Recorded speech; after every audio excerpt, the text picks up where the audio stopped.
ابتدائیہ آج کا انسان روئے زمین پر تاریخ انسان کے سب سے حیرت ناک دور سے گزر رہا ہے۔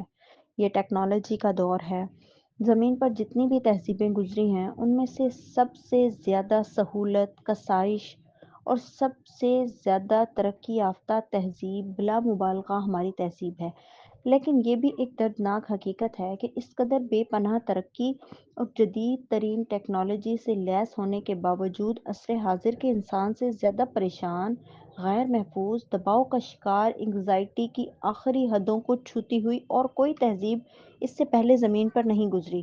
یہ تضاد ایک خوفناک حقیقت کی صورت میں آج ہمارے سامنے ایک سوالیہ نشان بن کر کھڑا ہو چکا ہے۔ ہونا تو یہ چاہیے تھا کہ اس قدر تیز رفتار ترقی کے بعد دنیا امن کا گہوارہ بن جاتی، جنگ ایک قصہ پاری نہ قرار پاتی اور ہر طرف امن و آتشی کا دور دورہ ہوتا، مگر ہم نے دنیا کو کیا بنا دیا؟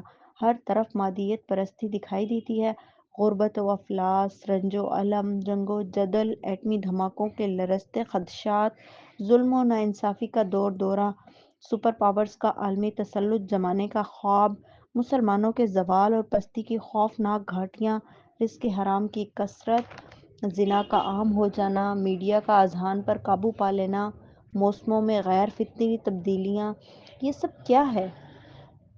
کیا اس کا مطلب یہ نہیں کہ بڑھتی ہوئی ٹیکنالوجی انسان کو پاگل پن کی طرف لے چلی ہے؟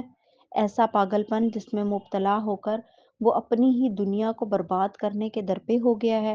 بلا مبالغہ ہر آدمی ایک نفسیاتی مریض بن کر رہ گیا ہے، ایک چلتی پھرتی لاش جس کا صرف ایک ہی مقصد ہے: مزید ترقی، مزید پیسہ، کاروبار میں اضافہ، بڑے مکان، بڑی گاڑیاں۔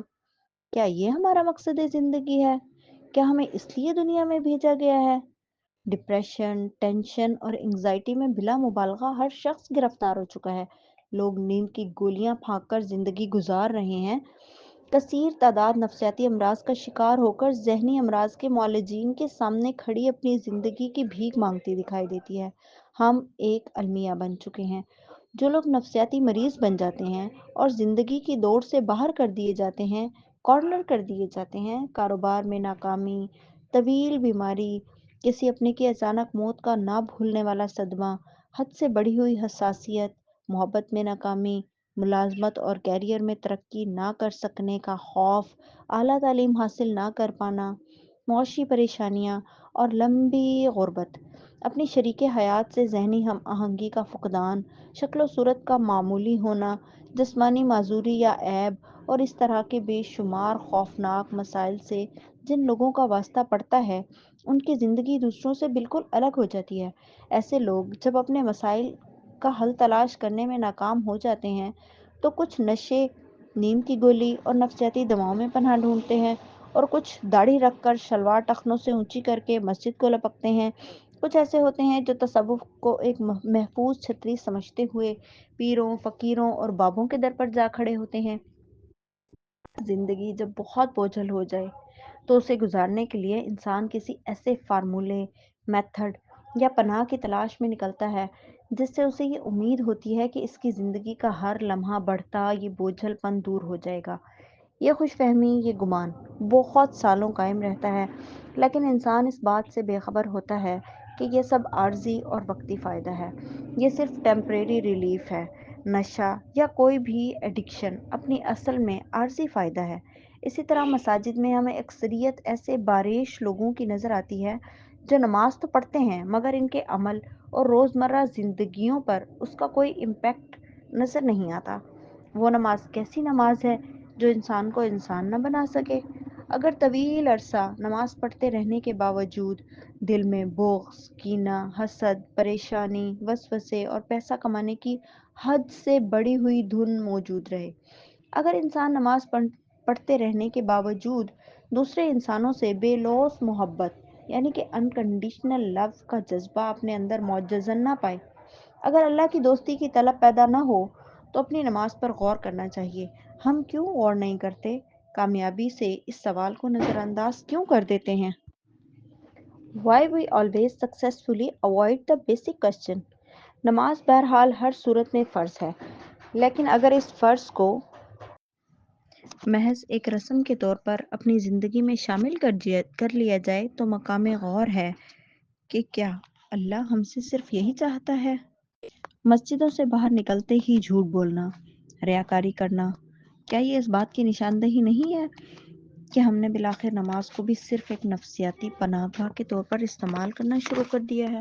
تصوف کے دربار میں داخل ہونے والے سائلین کو دیکھیں، مراقبے، چلے، ریاضتیں، میلاد، یہ امامے، یہ دستاریں ہمیں کدھر کو لے جاتی ہیں؟ ایک ہی بات ہے، شریعت ہو یا تصوف، اگر رستہ ٹھیک نہیں، نیت ٹھیک نہیں، اگر حصول علم مرکز خیال نہیں تو سب خام خیالی ہے، کوئی حاصل نہیں ہے، سب رائے گانی ہے، اور وہ بھی عمر عزیز کی، جس کا ایک ایک لمحہ قیمتی ہے۔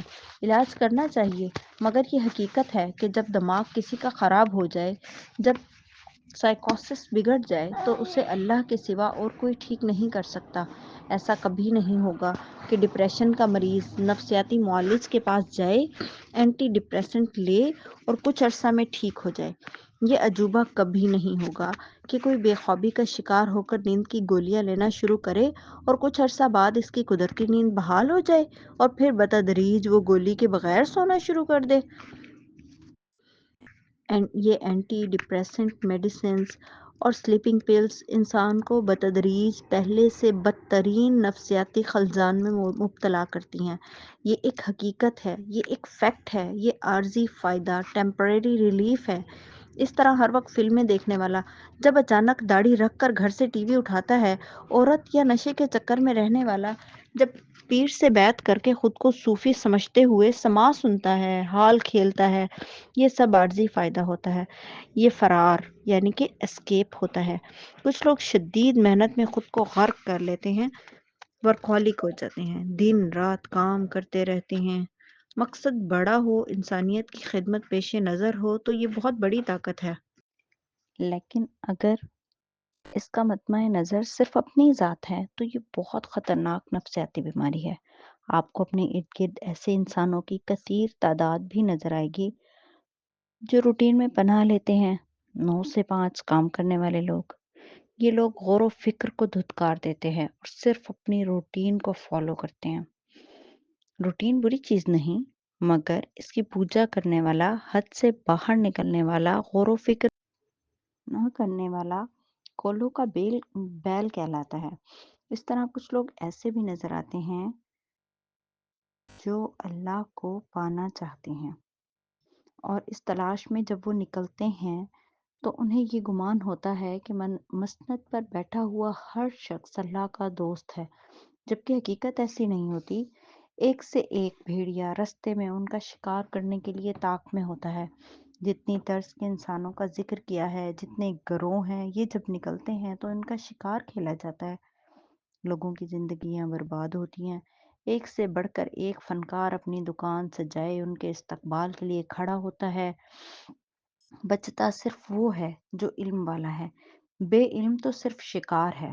یہ بڑے بڑے مذہبی اجتماعات، عظیم الشان عرس، عالمانہ جذباتی تقریریں، فیس بک اور یوٹیوب پر جذبات سے روندھی ہوئی آوازوں میں رلا دینے والے بیانات، مقصد اختلاف برائے اختلاف ہرگز نہیں۔ یہ سب اچھی باتیں ہیں، سوال یہ ہے کہ آپ کو آج تک اس سے حاصل کیا ہوا ہے؟ اپنی آج تک کی زندگی پر ایک تائرانہ نگاہ ڈالیں۔ اگر نیت استوار نہ ہو تو کیا یہ سب محض روحانی تفریح یعنی کہ اسپریچول انٹرٹینمنٹ نہیں ہے؟ کیا اس کی حیثیت محض آنسو گیس، ٹیئر گیس کی سی نہیں ہے؟ تھوڑی دیر کے لیے آنکھوں میں آنسو، پھر وہی پرانی ڈگر۔ سوال یہ پیدا ہوتا ہے کہ اگر سب رائے گاں ہے تو پھر ٹھیک کیا ہے، حل کیا ہے؟ آخر ڈپریشن، ٹینشن اور انگزائٹی سے نجات کیسے ممکن ہے؟ اور پھر سارے سوالوں کا ایک سوال کہ یہ اللہ کو کیسے پایا جا سکتا ہے؟ اللہ کی تلاش کیسے ممکن ہے؟ اس کتاب کو لکھنے کا مقصد یہ ہے کہ ہم ان سب سوالوں کے جوابات حاصل کریں۔ انسان خود کو سمجھے، خود کو جانے، میں کون ہوں، میرا اس دنیا میں آنے کا مقصد کیا ہے، میرا رب کون ہے اور مجھ سے کیا چاہتا ہے، میرا ڈپریشن کیا ہے، مجھے اتنی بے چینی کیوں ہے، اس بے پناہ اداسی کا سبب کیا ہے؟ مجھے آخر کس شے کی تلاش ہے؟ اگر ہمیں ان سوالوں کے جواب مل جائیں تو ہم آزاد ہو سکتے ہیں، ہر فکر سے، ہر پریشانی سے، حتیٰ کہ بہت سی بیماریوں سے۔ یہ کتاب نفس پر لکھی گئی ہے۔ نفس کی کوئی جنس نہیں ہے، یہ جینڈر لیس ہے۔ نفس نہ مرد ہے نہ عورت۔ اس کتاب کا مخاطب نہ تو مرد ہے نہ عورت، بلکہ انسان کا نفس ہے، اور نفس ہر انسان میں ایک ہے۔ یہ کتاب آپ پر لکھی گئی ہے۔ یہ آپ کو بتائے گی کہ آپ کون ہیں۔ اسے پڑھ لینے کے بعد آپ کے اندر بے پناہ تبدیلی آئے گی۔ آپ کا زاویہ نظر بدل جائے گا، بڑھ جائے گا، علم حاصل ہوگا، اور اس علم کی مدد سے آپ خود کو بدل ڈالنے میں اللہ کے فضل سے کامیاب ہوتے چلے جائیں گے۔ یہ کتاب آپ کو مایوسی، ڈپریشن سے نکال کر اللہ سے روشناس کرائے گی۔